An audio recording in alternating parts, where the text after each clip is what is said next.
Next பார்த்தீங்கன்னா garlic bajji, பூண்டு பஜ்ஜி பண்ண போகிறோம். ஒரு பூண்டு உடம்புக்கு ரொம்ப நல்லது. ப்ரெக்னென்ட் லேடி, இருமல் எல்லாருக்குமே யூஸ் ஆகுது.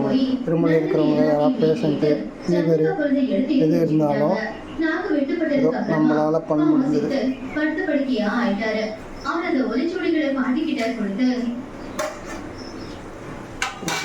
மந்திரவாதி பாட்டி அதை எடுத்து படிச்சாங்க. அதை படிச்ச உடனே என்ன பண்ணணும்ன்றது அவங்களுக்கு தெரிஞ்சு போச்சு. உடனே லோக்கியை கூப்பிட்டு மேல தெளிக்குது. இந்த ரெக்கைகளை வச்சுக்கிட்டு உன்னால சந்தில 2-3 பூண்டை வச்சு போட்டா தானே ஒரு பூண்டு குவான்டிட்டி வராது. இல்ல 2-3 பூண்டு வச்சு போடக்கூடாதா?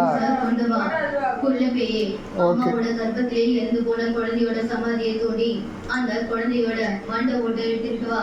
பூனையே, நீ போய் சமாதி மண்ணில முளைச்ச தாமரை பூவை பறிச்சுக்கிட்டு வா. பார்த்து அந்த மாதிரி தாமரை பூவை எப்பவுமே தீய சக்திகள் பாதுகாத்துக்கிட்டே இருக்கும். அதுங்களை துரத்துறதுக்கு